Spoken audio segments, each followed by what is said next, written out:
Hi, today I'm going to talk to you about using Google Scholar as a powerful tool for research. This is part one of two videos, and in this video, I'll tell you how you can connect your library subscriptions into your Google Scholar search results. First thing you're going to want to do is to navigate over to scholar.google.com. This is the Google Scholar homepage. And it's going to look a little bit different from the normal Google homepage because it'll have Scholar written right next to Google. Now, Google Scholar is different from normal Google because Google Scholar eliminates all popular sources. A popular source is like a news article or a news media clip or a website.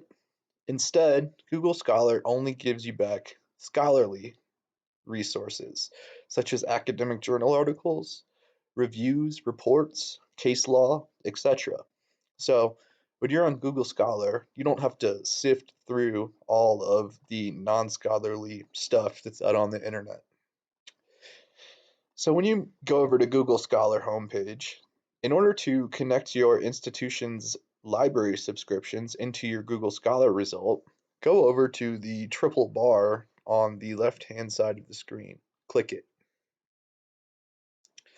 This will bring up the Google Scholar menu bar. In order to, again, connect your library subscriptions into Google Scholar, go down to Settings. Click Settings. This will bring up the Google Scholar Settings homepage. Go two options down to Library Links and click Library Links. From here, you'll see a search bar. From this search bar, you have the option to attach up to 5 library subscriptions onto your Google Scholar search results.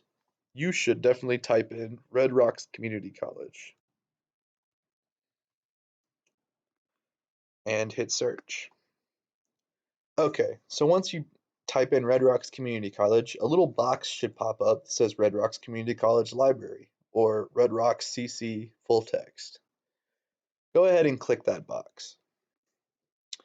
You'll also notice that Open WorldCat is selected under the Google Scholar library page.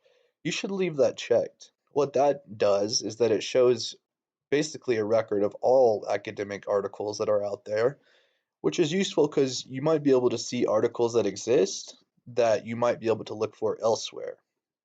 If you only wanted to see what Red Rocks Community College Library has, you would uncheck that. But again, you can also get a lot of academic journal articles through academia.edu or other academic social media sites. You can also find them hosted on a lot of different websites, so leave Open WorldCat checked. Once you have your Red Rocks Community College library subscription checked, just go down and click Save. It won't do it unless you actually hit Save, so you must click that. Cool. Now you have your Red Rocks Community College institutional subscriptions integrated into Google Scholar. To see what I mean by this, I'll do a quick little search. Let's look up the Great Depression.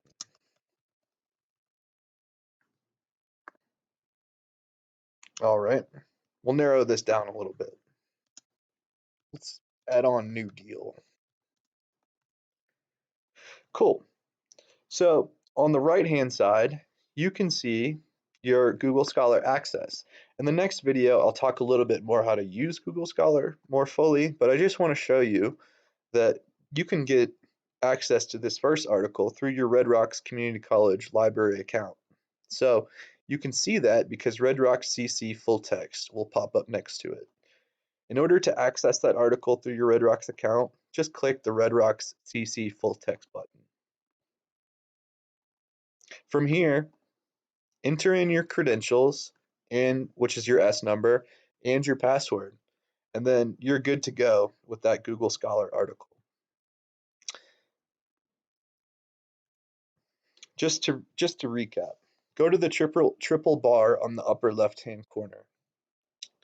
Click Settings, click Library Links, search your school, Red Rocks Community College, and click the box of your school. Now you're ready to go with Google Scholar. Google Scholar is a great interface to be able to search academic journals. So happy searching, Google Scholar.